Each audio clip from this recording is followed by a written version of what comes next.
سلام خوانندگان عزیز. موضوع درس امروزه ما خلق‌های اوراسیا میباشد. شما میدانید که اوراسیا کلانترین ماتریک عالم است.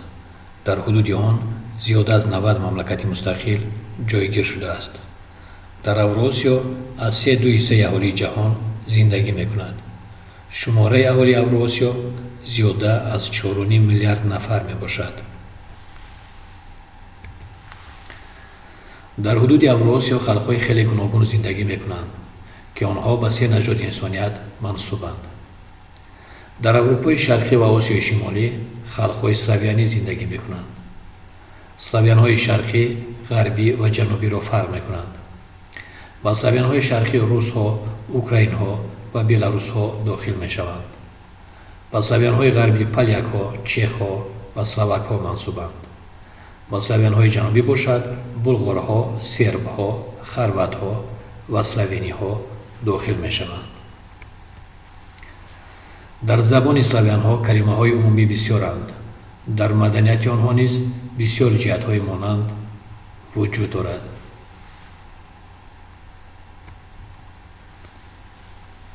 شما در رسم پرچم مملکت‌های را می‌بینید که مردم آن به خلق‌های اسلاویان منسوب است. اینها روسیه، مکدونیا، چرنگوریا، پولشا، چخیا و غیره میباشند. در قسمت شمالی اروپا در نیمجزیره اسکاندیناویا و جزیره ایسلندیا آلمان‌ها، شوئدها، نروژها و ایسلندها زندگی میکنند.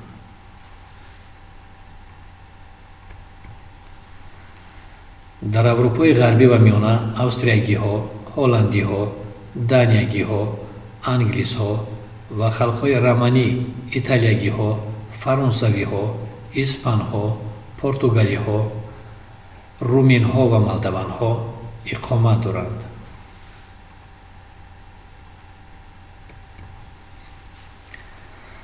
در آسیا خلق‌هایی که به زبان‌های عائله هند و اروپایی گفتگو می‌نمایند در قسم زیادی جمهوری‌های هندوستان، افغانستان، ایران و تاجیکستان در یک قطار ناحیه‌های ترکیه، پاکستان حیات به سر میبرند. کلانترین آنها فارس‌ها، افغان‌ها، کردها، تاجیکان، هندوها، پنجابی‌ها میباشند. باید قید نمود که زبان تاجیکی به گروه زبان‌های ایرانی به عائله زبان‌های هند و اروپایی داخل می‌شود. در آسیای جنوب غربی خلق‌های عرب زندگی می‌کنند.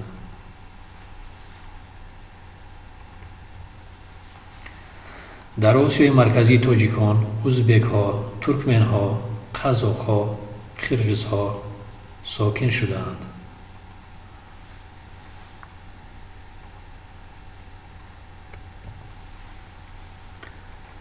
با عائله زبان‌های ژاپنی و تیبتی قسم زیادی حدودهای ژاپن، هندو ژاپن و شمال هندوستان، برمگی‌ها، تیبتی‌ها، ژاپنی‌ها، ویتنامی‌ها، نپالی‌ها داخل می‌شوند.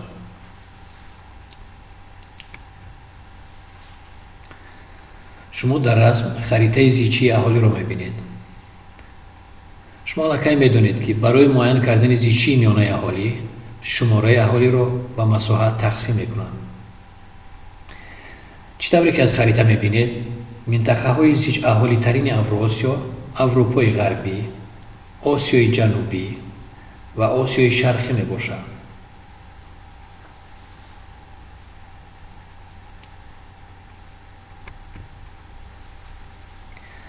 در اوراسیا شهرهای کلانترین خیلی زیادند. اینها شانگهای در چین، کراچی در پاکستان، استانبول در ترکیه، توکیو در ژاپن، مومبای و دهلی در هندوستان میباشند. شهر سراحالی ترین جهان شهر توکیو بوده. شماره اهالی آن از 30 میلیون نفر زیاد است.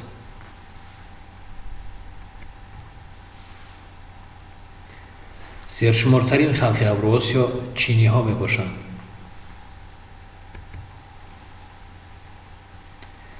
از جهت شماره اهالی چین و هندوستان در جهان جایهای اول را اشغال کردند. شماره اهالی چین 1.5 میلیارد نفر، شماره اهالی هندوستان باشد 1.2 میلیارد نفر را تشکیل می‌دهد. дар Авроосиё мамлакатҳои хурдтарин низ мавҷуданд. мамлакати хурдтарини ҷаҳон Ватикан аст, ки масоҳати он ҳамагӣ 44 гектар, шумораи аҳолияш 1000 нафар мебошад.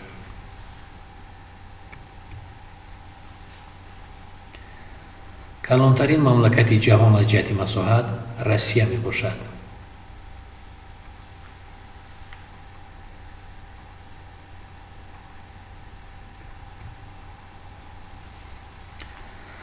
шумо дар расм харитаи Осиёи марказиро мебинед.